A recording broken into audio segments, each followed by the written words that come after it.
Hello मित्रमंडळींनो, तर आज आपण बनवत आहे मलाई मटर पनीर. सो त्याची रेसिपी मी तुमच्यासोबत शेअर करीन आणि मी विचार केला की मी ह्याचा डिटेल व्हिडिओ टाकेन. सो बघूयात तर कसं बनवायचं. So let's go. सो आपल्याला हवी आहे मेथी, वाटाणे आणि कांदा, कॉमन खडे मसाले, काजू आणि आलं, लसूण, टमॅटो आणि पनीर हवं आहे आपल्याला या रेसिपीसाठी. आणि मेन तर पनीर आहे, मी त्याचा शॉर्ट नाही घेतला. कढई ठेवली आहे गॅसवरती, तेल टाकलं आहे. थोडंसं तेल तापलं की आपल्याला घालायचे आहेत खडे मसाले, ज्याच्यात दालचिनी, ब्लॅक विलायची, हिरवी विलायची, जिरं, लवंग आणि ब्लॅक पेपर घातलं आहे. त्याला छान असं तेलामध्ये तडकू द्यायचं. ते तडकलं की त्यात जे कांदे कापून ठेवले उभे त्यांना ॲड करायचं, त्यांना छान परतून घ्यायचं. आणि मग त्याच्यात आपल्याला ॲड करायचे जे काजू आहेत ते, त्यांनाही छान ब्राऊन होस्तवर, म्हणजे कांदा आणि जे कॅशूज आहेत त्यांना ब्राऊन होस्तवर छान परतून घ्यायचं. ह्या जारमध्ये मी टॅमॅटोची प्युरी करून घेतलेली, त्या जारमध्ये मी हे ॲड करणार आहे काजू आणि कांद्याची पेस्ट. त्याला करून घ्यायची. सेम कढईत मी घातलं आहे तेल आणि बटर. मग त्याच्यात एक बारीक कापलेला एकदम फाईन चॉप कांदा ॲड केला आहे आणि त्याला छान परतून घ्यायचं. आणि त्याच्यात आलं लसणाची पेस्ट घालायची. मी त्या अमूलची क्रीम ॲड करते, तुमच्याकडे नसेल तर तुम्ही दुधाची साई ॲड करू शकता.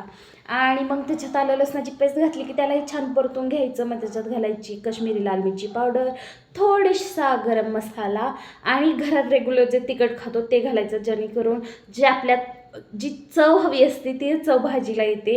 आणि दॅट्स इट. त्यालाही छान परतून घ्यायचं. मसाले खाली करपून येत म्हणून त्याच्यात थोडंसं पाणी ॲड करायचं, त्यांना छान असं शिजून द्यायचं झाकण ठेवून. आणि मग त्याला छान तेल सुटलं मसाल्यांना की जी आपण प्युरी केली होती 2 टमॅटोची ती ॲड करायची. त्यांनाही छान मिक्स करायचं आणि ते लवकर परतावं म्हणून त्याच्यात मीठ घालायचं आणि झाकून ठेवायचं. आणि मसाल्याला छान तेल सुटलं, टमॅटो आपले परतले की आपल्याला ॲड करायचे आहेत वाटाणे. हे फ्रोझन वाटाणे नाही आहेत, हे आपण जर भाजीवाल्यांकडून आणतो ते वाले वाटाणे आहेत.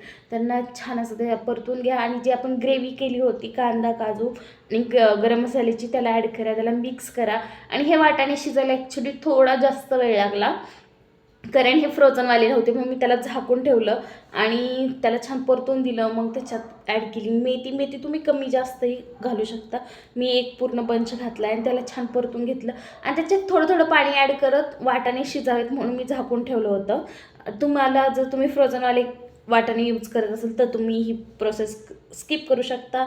त्याच्यात एक स्लाइस पनीरचा, कायम कुठलीही पनीरची भाजी असेल ना तरी तुम्ही त्याच्यात ग्रेट करून घाला, अतिशय उत्तम आणि अतिशय चविष्ट पनीर लागतं. आणि मग जेव्हा आपल्या वाटाणा भाजी सगळे शिजलेले असतील मसाले, मग पनीर ॲड करा, पाणी हवं तेवढं ॲड करा. आणि मेनली त्याच्यात आपल्याला जी क्रीम घालायची ती 2 ते 4 चम्मच ॲड करा मस्तपैकी. आणि मस्त असं मिक्स करा आणि छान असं त्याला उकळून द्या, शिजू द्या. आणि मग त्याच्यात एंडला ॲड करा कसुरी मेथी थोडीशी आणि तिलाही छान मिक्स करा. आणि परत 5-1 मिनटं छान झाकून ठेवा, मस्त होऊ द्या, अमेझिंग लागतो. सो गाईज, अशा छान छान रेसिपीजसाठी माझ्या चॅनलला सबस्क्राईब करा. आणि अजून एक गोष्ट, जर तुम्ही ही रेसिपी करत असाल तर त्या दिवशी मेथीचे पराठे करू नका. मेथीचे पराठे विथ पनीर, ते कॉम्बिनेशन इज नॉट गुड. आणि हे पहा पसारा जो की रेसिपी शूट केल्यानंतर होतं, त्यांनी सतत खूप सारी सफाई केली. And that's it. सो मला ही रेसिपी आवडली असेल तर नक्की चॅनलला लाईक, शेअर, सबस्क्राईब आणि कमेंटमध्ये सांगा कशी वाटली. हा थोडी जास्त कडू लागेल, थोडीफार कडू लागेल गरम असताना, थंड झाल्यावरती खा. आणि नक्की कमेंटमध्ये सांगा की तुम्हाला रेसिपी कशी वाटली. आणि जे घरातलं रेग्युलर तिखट आहे ते मी का घातलं, कारण की जे आपले इंडियन टेस्ट बर्ड्स असतात, जे चव असते आपल्या जिभेची, ती सॅटिस्फाईड नाही होत कुठल्याही दुसऱ्या मसाल्याने. किंवा तुम्ही 100 मसाले घालत आहोत तुमची भाजी छान बनेल असं काही नसतं. जर तुम्ही रेग्युलर खाता ते घातलं तरी भाजी उत्तम बनते. सो तुम्ही नक्की ट्राय करा, जर तुमच्या घरात तिखट खातात तेच घालून करा आणि मला नक्की सांगा की कशी वाटली. Okay, bye. कोथिंबीर ही घाला, जसं शॉर्ट मी घेतलेला नाही.